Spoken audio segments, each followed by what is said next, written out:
그 아일랜드 출신 가운데 유명한 극작가 와일드라고 하는 분이 있습니다.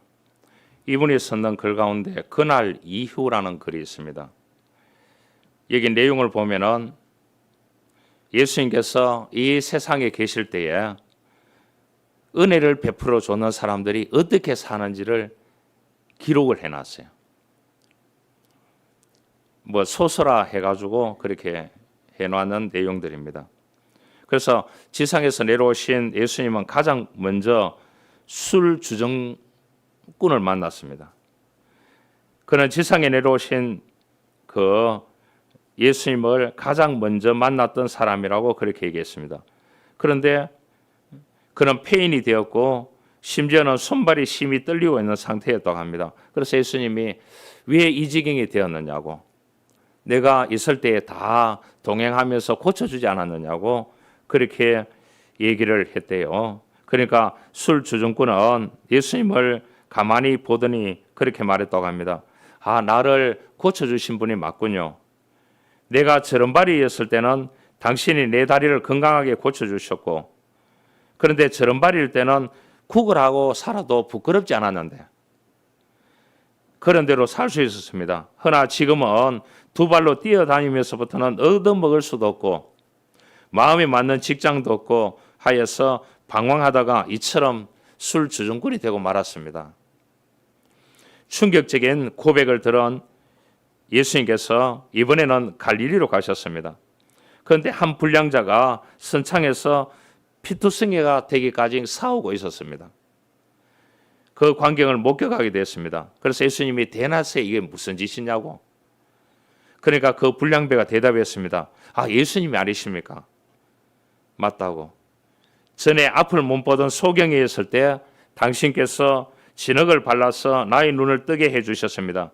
그러나 전장 눈을 뜨고 보니까 세상에 돌아오는 꼴을 보니까 차마 눈 뜨고 볼 수 없어서 화풀이 하다 보니까 이렇게 되었습니다. 이렇게 얘기했대요.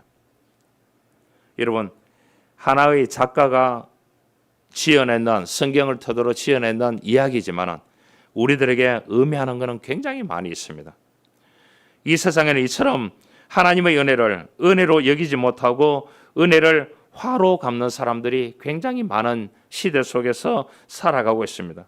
하나님의 은혜를 쉽게 잊어버리고 살아가는 그 사람 뭐라고 하느냐, 용어로 하면 영적 건망증 환자들이 많이 있습니다.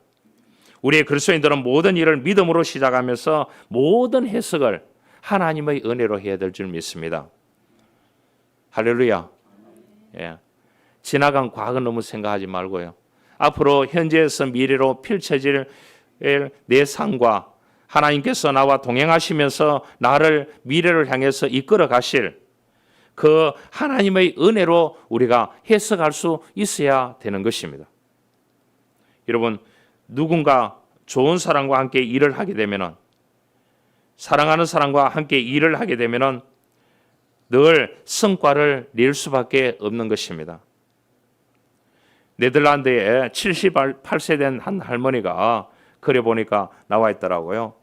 이 할머니가 평생 소원은 담배를 끊는 거였대요.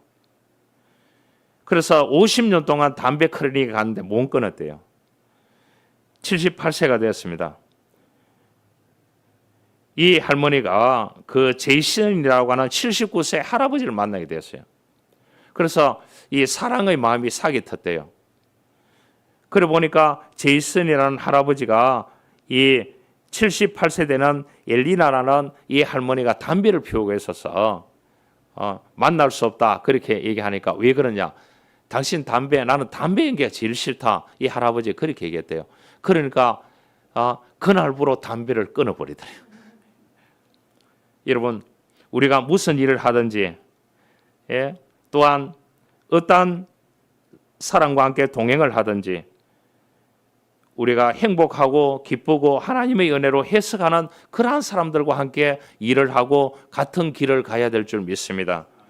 여러분, 50년 동안의 고질적인 습관이 한순간에 고쳐졌습니다. 우리가 하나님을 믿는 믿음의 사람은 하나님의 말씀을 통해서 예배를 통해서 나의 영적인 하나님과 동행을 통해서 하나님께서 나를 어루만져주시고 마음을 만져주시고 우리의 행동과 생각과 모든 것을 새롭게 주장하시는 여호와 하나님께서 은혜를 베풀어 주신다고 하면은 50년이 아니라 60년이 아니라 70년이 아니라 90살이 되어서도 주님께 돌아오는 사람이 있습니다. 그를 우리가 하나님의 은혜로 해석할 수 있어야 됩니다. 할렐루야. 그래서 이 할머니가 신문 기자와 인터뷰에서 마지막 결론을 이렇게 맺었습니다. 나는 의지하는 힘보다 사랑의 더 힘이 위대하다는 것을 깨닫게 되었다. 그렇게 기자 보고 얘기를 했대요. 우리는 예수님을 사랑해야 됩니다. 주님을 사랑해야 됩니다. 그래야 그 사랑을 받아서 우리가 삶 속에서 주님과 동행하면서 우리가 그렇게 은혜로 해석하면서 살아갈 수 있는 것입니다. 이 서양 사람들 가운데 장점이 한 가지가 있습니다. 그 장점은 뭐냐 하면은 그 사람들은 걸어가면서도 기도해요. 눈 뜨고 걸어가면서도 주님과 대화하고 성경 말씀을 외우고 또 이 말씀대로 되게 해 주십시오. 그렇게 하고 합니다.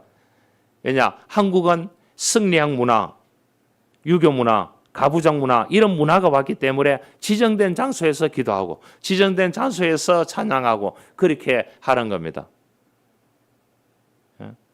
제가 목욕탕에 가면은 그 탕 안에서 한 노인이 와가지고 그 할렐루야 찬송을 부르면서 물을 튀기니까 다 가쁘니까 혼자 거기에 앉아 있으니까 물이 제일 맑고 목욕을 제일 잘하는 분이었어요. 제가 음료수를 한 병 사드린 적이 있습니다. 참 열심히 사시네요. 그래 물어보니까 연세가 어떻게 되느냐 물어보니까 86세래요. 야, 그런데 부끄럽지 않습니까? 그런데도 목욕탕 물을 다 튕기면서 찬양 부르면서 뭐 기도하면서 막 그렇게 하더라고요. 아, 저분이 주님과 동행하는 삶을 살구나. 그런 마음을 느꼈어요. 여러분 우리가 또 꼭 교회에서만 기도하고 교회에서만 찬양하는 것이 아니고 우리가 길을 가면서 하나님의 말씀을 하루라도 한 구절 오늘의 말씀을 펼쳐가지고 그 말씀을 읽고 길을 걸어가면서 또한 차를 타고 가면서 신호받으면서 눈 뜨고 하나님과 대화를 나누고 기도하기를 바랍니다. 할렐루야. 대화가 기도예요. 하나님 어떻게 해야 됩니까? 이를 좀 도와주셔야 되겠습니다. 내 힘으로 도저히 안 됩니다. 하나님으로 도와주셔야 됩니다. 말씀이 기억나게 하시고 내 가는 길에 그래 좋은 사람 만나게 해주시고 이런 일을 해야 되는데 하나님 좋은 사람 붙여주시고 모든 것은 내가 책임지고 내가 선택하고 그렇게 해서 하나님의 은혜로 해석하겠습니다. 리스크가 있더라도 내가 받아들이겠습니다. 할렐루야. 그렇게 우리가 살아야 되는 것이 그리스도인이 하나님과 동행하는 삶을 살아야 되는 것입니다. 그런데 한국 문화가 들어와서 꼭 교회 와서 눈을 감고 기도하고 식사할 때에 어디든지 눈을 감고 기도하고 그것만이 하나님과 동행하는 삶이 아니라는 사실을 알아야 되는 것입니다. 동행이라는 말은 카라라는 말인데 모든 부분에서 같이 한다는 뜻이에요. 그래서 내가 어디에 간다 하면은 외출한다 하면은 하나님이 나와 동행하고 있는 겁니다. 왜냐? 그 하나님은 살아계셔서 나와 함께 하시는 하나님입니다. 우리는 죽은 자의 하나님을 믿지 않습니다. 살아계셔서 나와 역사하시는 하나님을 믿는 줄 믿습니다. 그렇기 때문에 나와 대화하면 역사하시는 겁니다. 나와 대화하면 내 생각을 바꾸어 주시고 나에게 비전을 주시고 꿈을 주시고 용기를 주시고 버틸 수 있는 힘을 주시고 놀라운 은혜를 주시게 되는 것입니다. 이것이 그리스도인의 삶인 것입니다. 제가 어디에 식당 앞에 기다리고 있는데 보니까 앞에 줄을 서가 있는 사람이 막 중얼거리더라고요. 저 사람 무슨 좀 뭐 정신적으로 문제 있는가 싶었더만 하나님의 말씀을 외워가지고 글을 계속 중얼거리고 있더라고요. 웃으면서요. 여러분 하나님과 동행하는데 뭐가 부끄럽겠습니까? 하나님이 언젠가는 나와 언제나 함께 하시는데요. 그래서 이 머레이라고 하는 남아프리카의 공화국의 유명한 심리학자고 기독교인이 있습니다. 이 사람이 주님과 동행하는 삶이라는 책을 냈습니다. 아침에 잠에서 깨어났을 때는 하나님의 임재를 굳게 믿고 하루를 시작하고, 밤이 되면은 나의 구주 예수님이 나와 함께 하신다라고 생각하며 잠자리에 눕습니다. 낮이든 밤이든 언제든지 주님을 바라보며 항상 주님을 의지하면서 고백합니다. 나의 왕께서 날마다 나와 함께 하신다는 고백을 하면서 나는 살아갑니다. 그 주님의, 하나님의 약속된 말씀을 믿기 때문입니다. 이렇게 고백했어요. 여러분, 주님과 동행하는 삶을 살 수 있기를 축원합니다.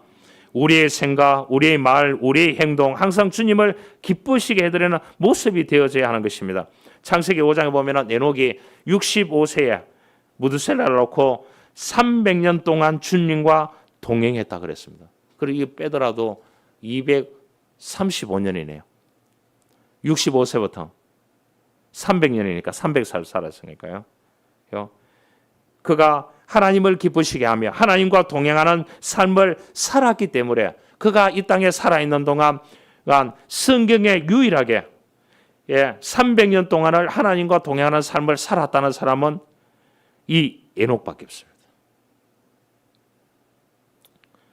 우리가 나중에 주님의 나라에 가는 그날까지 어떤 경우에도 이 죄악된 세상 가운데서 하나님과 동행하며 하나님을 기쁘시게 하는 삶을 에녹과 같이 살아드리는 삶이 되어져야 할 줄 믿습니다.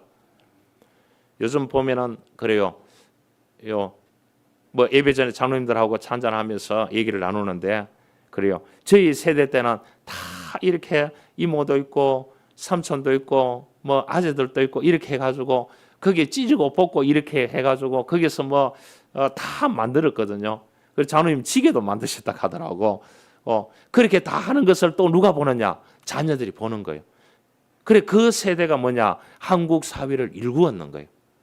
그 세대가 또 하나님을 믿으면서 믿음으로 엄청나게 일구었는 거예요. 교회를 일구고 이렇게 해서 오늘날이 있게 되었는 거예요.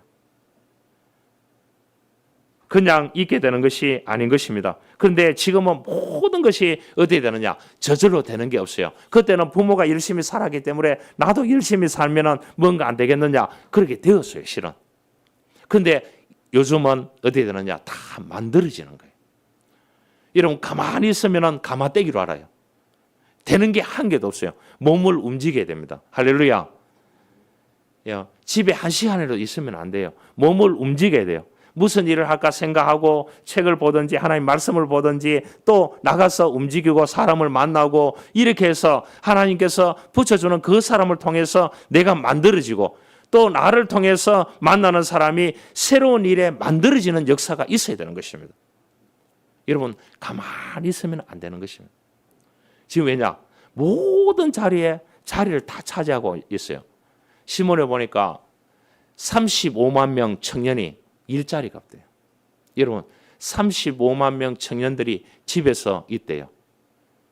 그래서 부모들이 나가가지고 허드렛 일 해가 돈 벌어오고 그 자식들이 주방 일을 하고 있대요. 남자고 여자고 청년들이 35만 명이래요. 그 35만 명에게 학원비 대고 하는 부모들은 뭐냐? 지금 다 기성세대인 거예요. 부모 보고 열심히 살았던 사람들이에요. 그렇기 때문에 자식을 위해서 올인하고 있는 거예요. 그런데 어떻게 되느냐? 연결 짓기를 아무리 해도 만들어지기가 쉽지 않은 거예요. 지금은 본인이 이 20대, 30대들이 피나는 노력을 해야 살아남을 수 있는 거예요. 그런데 사람 잘못 만났다. 어떻게 돼요? 끝나버리는, 인생이 끝나버리는 거예요. 그래서 사람은 가만히 있으면 저분이 나에게 무엇인가 해주지 않겠나 착각하면 안 되는 것입니다. 이제는 만들어지는 것, 모든 분야에 만들어져야 되는 것입니다. 저절로 되는 것은 아무것도 없는 것입니다. 무신론자 과학자에서 창조론 과학자가 되고 신생대학을 명문대학으로 만들었던 그 온누리교회 장로님 김영길 총장님이 계셨습니다. 이분이 1995년도에 포항에 무너져가는 학교를 인수받아서 온누리교회에서 인수받아서 한동대학교라는 이름을 붙여가지고 이 학교를 19년 동안 섬겨왔는데 본인이 그렇게 고백했습니다. 나는 무신론 과학자였는데 예수 그리스도를 믿고 자기가 그 온누리교회 장로가 되고 또한 믿는 과학자가 되어서 목사님이 그 학교를 인수해가지고 당신이 총장해가지고 유명한 사람을 만들어내라고. 그래서 서울 사람이 어디 왔느냐? 포항으로 그 촌에 왔대. 하니까 이 학교 인수하는 과정 얼마나 힘들었겠습니까? 데모크라시가 생기고 왜 우리 지역의 학생들을 안 뽑아주느냐? 여러분, 한동대 이전에 들어갈 때는 굉장히 어려웠습니다. 보통 어려운 게 아니고요. 스카이덱 다음으로 그 수준이었습니다. 그래서 이분이 신앙생활 은혜 받고 이분이 이제 은혜로 해석하고 기독교 신앙 바탕으로 학교를 운영했습니다. 그게 뭔 줄 압니까? 배워서 남주자, 세상을 바꾸자. 이 두 가지 슬로건을 만들었습니다. 그래서 1999년 첫 졸업생을 낸 이래 지금까지 미국 변호사 221명을 냈습니다. 사법고시에 10명을 합격시키고 노스쿨에 47명을 합격해서 배출하게 되었습니다. 언제나 이분은 하나님의 은혜의 중심에 하나님과 동행하는 삶을 살았던 분입니다. 이런 고백을 했습니다. 생각과 사상을 바꾸면 꿈과 목표가 달라지는 걸 똑똑히 확인했습니다. 여러분, 생각과 사상을 바꾸면 꿈과 목표가 달라지는 것을 똑똑히 확인했습니다. 지금까지 졸업한 9천여 명 중에 상당수가 돈과 권력과 성공을 쫓는 것이 아니라 예수 그리스도를 중심에 둔 삶을 쫓아가는 사람들입니다. 이렇게 얘기했어요. 베풀고 헌신하는 즉 누군가를 향해서 주는 인생입니다. 무감동, 무시험, 미국 변호사 221명 많은 인재를 배출하고 처음부터 끝까지 하나님께서 연출하신 드라마입니다. 그렇게 고백했어요. 이렇게 19년간을 학교로 이끌어올 수 있었던 저와 또한 동료 교수들 모든 직원들은 하나님과 동행하는 삶을 사셨기 때문에 가능했습니다. 그렇게 고백을 했어요. 여러분, 하나님과 동행하는 삶을 살아내야 되는 것입니다. 살아가는 것이 아니고 이제 살아내야 되는 것입니다. 하나님을 내 옆에 붙여야 되는 것입니다. 내 몸의 기억으로 내 몸에 기억나게 붙여서 내 배를 누르든지 나에게 누군가 등을 치면 하나님 말씀이 나오고 할렐루야가 나오고 하나님의 은혜가 나오고 그렇게 돼야 될 줄 믿습니다. 할렐루야. 안 된다 소리 하지 마시길 바랍니다. 다 만들어요. 주님, 내가 이렇게 되기를 원합니다. 주님, 저를 좀 다듬어서 만들어 주십시오. 하면은 만들어지는 것입니다. 그것이 믿음인 것입니다. 여러분, 내가 모든 것을 만들려고 하면은 어떻게 되느냐? 힘들어서 일찍 죽습니다. 유대인들 수용소에 갔는데 힘 건장한 사람들을 노동판에 가가 일을 한 달 정도 시켜보니까요. 먹을 걸 잘 안 주고 하니까요. 이 사람들이 힘 다 빠져보는 거예요. 일을 못하니까 가스실로 일본으로 보내버리더라고요. 여러분, 내 힘으로 내 의지대로 뭔가 일구겠다 착각하면 일찍 죽습니다. 주님께 그러지. 내가 일을 하지만 해낼 수 있지만 주님 조금 더 도와주십시오. 힘이 되어 주십시오. 그래야 내가 버티고 새로운 것을 만들어내고 길을 갈 수 있습니다. 할렐루야. 우리가 그리스도인은 그렇게 살아야 되는 것입니다. 지금도 그 LA 다저스의 선발 투수 가운데 커쇼라는, 야구를 안 좋아하는 사람은 잘 몰라요. 근데 커쇼라는 사람이 있습니다. 커쇼. 저는 아시죠? 야구 좋아하시니까. 커쇼라는 LA 지금도 공을 던지고 있어요. 이분이 공 한 개 던질 때마다 몇 불을 기부하는 줄 알아요? 500불을 기부합니다. 500불이면 얼마예요?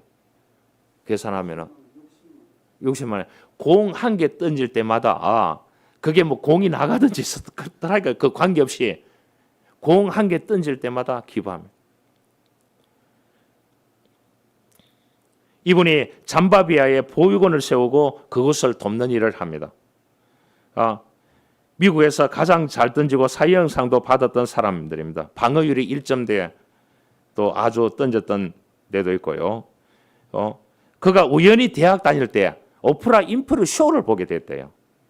그런데 아프리카 사람들이 절망 가운데서 사는 모습을 본 후에 마음이 너무 아파서 가슴이 뛰었다고 합니다. 저 불쌍한 사람들을 어떻게 할까? 그렇게 해서 자기가 이제 야구 시즌이 아닐 때에,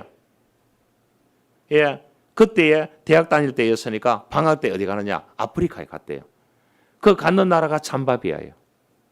그래서 거기 가서 이 사람들에게 복음을 전하고 그 사람들이 물질적으로 도와주고 친구들하고 그렇게 시작됐는데 이 사람이 이제 나중에 야구 선수가 유명한 선수가 되잖아요. 선수가 돼도 계속 도우면서 결혼을 했는데 신혼여행을 어디 갔느냐? 잠바비아에 가서 거기 가서 선교 활동하다가 왔다니까요. 선교 여행을 좋은 데 스위스 이런 데 가가 놀고 왔는 게 아니고요.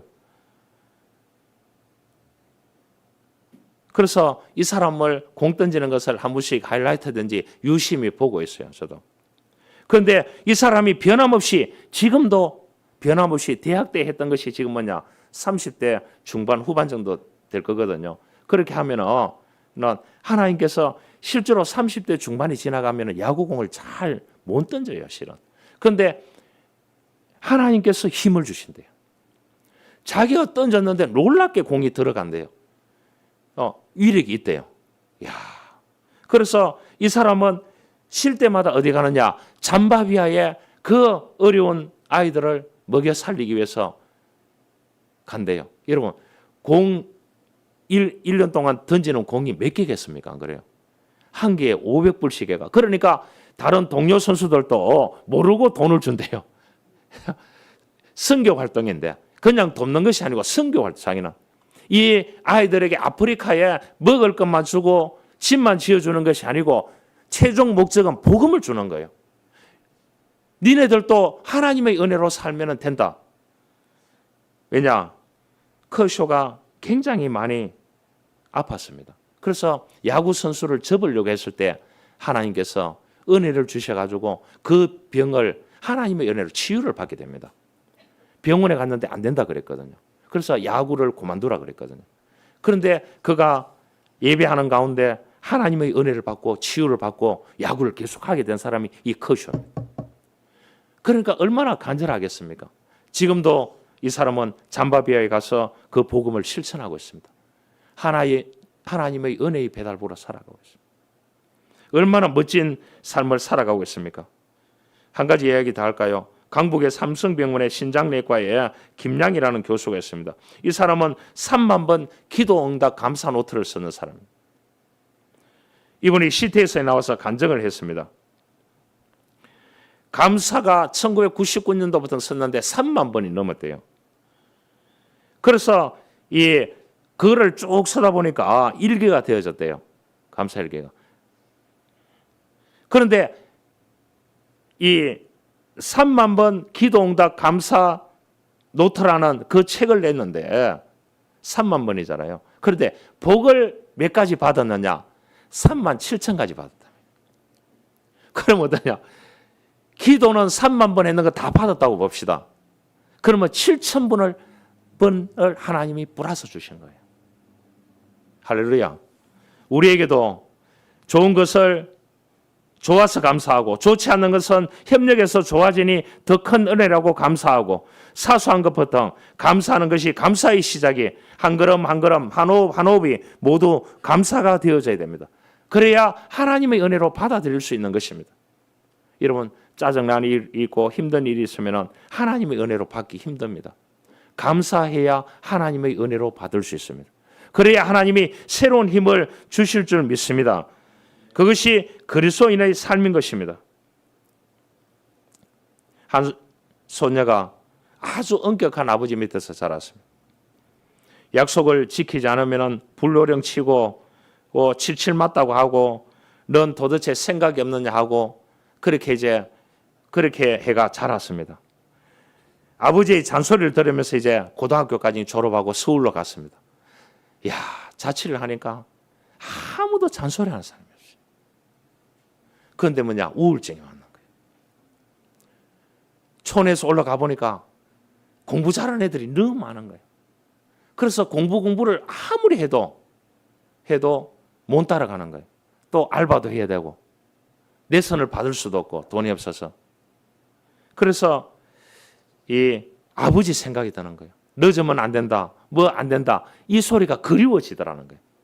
그리워지는데 어느 날 자기가 죽어야 되겠다. 이 생각을 하고 있는데 학교에 갔는데 옆자리에 앉아있는 친구가 이번 주일날 교회 한번 가자고. 내가 맛있는 거 사줄게. 그렇게 얘기하더래요. 그게 마음이 팍 꼽혔대요. 맛있는 거 사준다고. 그런데 처음 교회 딱 갔는데 하나님께서 은혜를 부어줬대요. 아버지 잔소리하던 그 아버지가 하나님 아버지로 교체돼서 그 예배 드리는 가운데 은혜를 경험하게 됐다고 합니다. 그래서 하나님 아버지로 받아들이는 해석을 예의로 해석하고 있던 자기를 낳아준 부르렁치는 그 아버지 해석을 하나님의 은혜라는 그 하나님이라고 하는 아버지 대치 품목의 비라고 해석해서 하나님의 은혜로 회복되고 그렇게 살아간대요. 할렐루야. 우리도 그러한 은혜가 있어야 될 줄 압니다. 여러분의 삶을 통하여 우리가 하나님의 은혜로 살아감을 통하여 주님과 동행하는 삶을 통하여 이 우리가 에녹같이 또한 이 스바냐같이 그렇게 고백할 수 있어야 되는 것입니다. 오늘 스바냐는 17절에 말합니다. 너희 하나님 여호와가 너희 가운데 계시니 그는 구원을 베푸실 전능자시라. 그가 너로 말미암아 기쁨을 이기지 못하며 너를 잠잠히 사랑하시며 너로 말미암아 즐거이 부르며 기뻐하시리라. 그렇게 얘기했습니다. 그렇게 하면서 이렇게 하는 자에게 뭐라고 하느냐? 19절 20절에 칭찬과 명성을 얻으리라 그랬습니다. 칭찬과 명성을 얻으리라 그랬습니다. 여러분, 하나님께 칭찬받는 자 되길 원합니다. 여러분, 하나님이 세워주면 명성을 얻게 됩니다. 여러분 하는 일들, 만나는 사람들, 나와 함께하는 사람들에게 하나님께서 다 복을 주는 것입니다. 여러분, 요셉이 가는 곳마다, 야곱이 가는 곳마다 주변 사람에게도 다 복을 줬어요. 어떤 사람, 에녹이 가는 곳마다, 아브라함이 가는 곳마다 그 주님과 동행하는 사람 옆에만 있더라도 하나님께서 은혜의 복을 부어주신다는 사실을 우리는 기억해야 되는 것입니다. 한 가지 이야기를 하고 말씀을 마치려고 합니다. 1917년도 황해도에서 태어난 그 아주 가난한 한 소년이 태어났습니다. 황해도는 이 한국 땅에 교회가 최초로 소래교회라는 그 교회가 지어졌습니다. 북한 쪽에 있습니다. 알겠죠? 인천항에서 쫙 올라가면은 첫 번째 항이 맞닿는 그것이 황해도입니다. 황해도. 그 황해도의 복음률이 제일 높았대요. 황해도에. 그래서 황해도 출신자들이 제일 순교를 많이 했습니다. 일제시대에. 예? 그렇게 하고 핍박을 가했을 때에 제일 순교를 많이 했는 사람들이 황해도였습니다. 그래서 황해도 소래교회가 한국 최초로 교회가 세워졌습니다. 미국 선교사에 의해서요. 거기에서 한 소년이 태어났는데 황해도에서 보통학교 졸업하고 서울로 올라와서 홀르머니 밑에서 가난하게 대중 목욕탕에서 신분을꾼을 했대요. 가게 점원하고 다치는 대로 하고 그러다가 강습소에 의학 강습소에 뭐 하느냐 하면 급사자를 얻어서 등사기 미는 걸 했대요. 이렇게 써가지고 붙여가지고 등사기 미는 거. 의학 강습소. 그때는 의대가 없었으니까요. 그렇게 하니까 그렇게 밀다 보니까 자연스럽게 용어가 의학 용어를 외워지게 되었대요. 그때는 의대가 없었대요. 그냥 삼삼오오 모여가지고 가르치고 의사고시를 치도록 그렇게 했대요. 그때요. 그래서 본인도 그렇게 기도했대요. 하나님, 나도 한번 해볼까요? 그렇게 했대요. 그런데 은혜를 주시더래요. 한번 해보라고. 용기를 내라고. 그래서 2년 만에 20세가 되었을 때 의사고시 합격했다는 거예요. 등사기 밀면서 그 공부해가지고 그래서 이 사람이 이제 1937년도에 서울 성모병원 의사가 되었습니다. 여러분, 병원 생활은 평탄치 않았대요. 37년 생각해 보시길 바랍니다. 한 소년이 병원에 왔대요. 왔는데 배만 볼록 나왔더래요. 그러니까 그 아이가 소화불량이었답니다. 배가 볼록 나왔는데. 그런데 그 아이를 고치려고 막 했는데 그 아이가 끝내 죽어버렸대요. 그래서 엄청나게 복부 팽만으로 그 아이가 죽고 또 다른 아이도 와도 못 고치고 이래가지고 이 사람이 41세가 되던 해에 이 사람이 이제 어떻게 하면은 소화불량에 걸린 신생아를 고칠 방법을 찾기 위해서 영국 런던으로 가게 됩니다. 런던 대학에 가게 됩니다. 그래서 런던 대학에 가서 이 사람이 메디컬 센터에서 공부를 하게 됩니다. 그래서 유당불내증이라고 하는 그 용어를 발견하게 됩니다. 한국에서는 발견하지 못했는데 그래서 이제 모유나 우유를 소화하지 못해서 영양실조가 되는 이 복부 팽창으로 죽는 아이들이 그 시대에 많았대요. 그래서 이 사람이 이제 한국에 와가지고 그 어머니가 끓여줬던 콩국이 생각이 나가지고 콩으로 해가지고 그 병원에 오는 아이들에게 이거 먹여줬대요. 먹여주니까 다른 의사들이 굉장히 저 사람 유학까지 갔다 왔는 사람 왜 저래야 이렇게 얘기했대요. 그래서 다시 이제 미국에도 다녀오고 이렇게 해서 이 설사병을 어떻게 낫게 할 거냐 아이들에게. 그래서 이 사람이 이제 그 두유 공급하는 거 이거를 만들기 시작합니다. 부인하고요. 갈아가지고도 만들고. 그래서 이 사람이 결국은 1973년도에 회사를 세워서 두유를 대량 생산에 나서는 겁니다. 이 콩국이 식물성 우유라는 점을 착안해서 식물과 우유의 그러한 합쳐졌는 것이 뭡니까? 배지밀. 그래서 이 배지밀을 먹으니까 아이들에게 소화불량 걸렸는 아이들이 다 낫더라는 겁니다. 그러니까 의사가 그걸 해야 되는데 뭐라고 하면야 배지밀 만드는 회사를 차렸다니 그 아이들. 그런데 이분이 고백이 그랬습니다. 하나님이 아이디어를 주셨다고. 그런데 다른 의사들은 뭐냐? 야 의학적인 메디칼 모델이잖아요. 철두철미하게 처방을 전제로 하고 수술을 전제로 하잖아요. 그러니까 다른 의사들이 유학도 갔다 왔던 이 사람이 배지밀 회사를 저게 해가지고 하고 하니까 좋게 볼 리가 없잖아요. 그런데 그게 대박이 터졌대요. 그 사람이 바로 정식품의 정재원 회장입니다. 당시 56세였던 거는 다시 도전의 길을 났습니다. 개인 병원만 운영하다가 기업을 이끄는 차원을 이제 넘어서서 신생아를 살리려면은 또 다르게 해야 된다. 그래서 67세 때는 세계 최대 규모의 시설을 갖춘 두유 전문 공장을 만들기 시작합니다. 그가 사명감으로 만든 배지밀은 지금도 두유업계에서 부동의 1위라고 합니다. 부동의 1위. 그래서 창업 때부터 올해 5월 달까지 만들어진 두유가 총 130억 개랍니다. 130억 개. 안 놀라시네요.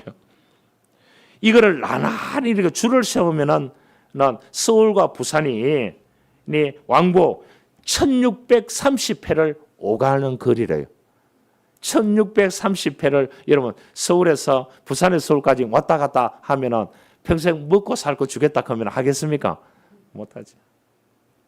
그래서 이분은 인류 건강을 위해서 한 몸을 바치는 동시에 그는 하나님의 영광을 위해서 하나님의 은혜를 위해서 천국의 사명을 가지고 사는 동안 이 땅에서 무엇인가 내가 해야 되겠다. 이런 사명과 소명을 가지고 하나님의 은혜의 배달부로 살았던 사람 가운데 한 사람입니다. 그래서 33년간 2350명의 대학생들에게 21억의 장학금을 후원하고 그리고 하나님의 축복 속에 100세를 살다가 2017년도에 하늘나라에 가셨습니다. 여러분, 우리의 삶이 주님과 동행하는 삶을 살아야 될 줄 믿습니다. 하나님을 기쁘게 하는 삶을 살아야 될 줄 믿습니다. 또한 우리의 가는 길이 힘들고 어렵더라도 주님이 옆에서 동행하고 살아계시는 역사하시는 그분이 지금도 나와 함께 하시기 때문에 그분과 동행하면서 그분과 대화하면서 여러분의 삶을 이 더운 여름의 삶을 펼쳐갈 수 있기를 주님으로 축원합니다. 하나님 감사합니다. 그는 우리에게 구원을 베푸실 전능자십니다. 그로 말미암아 우리는 기뻐하며 사랑하며 우리가 믿음으로 승리의 삶을 살아갈 수 있는 줄 믿습니다. 하나님과 동행하는 삶을 살고 싶습니다. 하나님, 우리 온 교우들에게 은혜를 부어 주옵소서. 그래서 하나님과 동행함을 통하여 그 하나님의 은혜로 인하여 우리의 삶에 진보가 있고 우리의 삶들이 더욱 아름다운 기적이 일어나고 하나님께 축복받는 삶이 되어줄 수 있도록 우리 모두에게 축복의 은혜를 내려 주옵소서. 구주 예수 그리스도의 이름으로 기도하옵나이다. 아멘.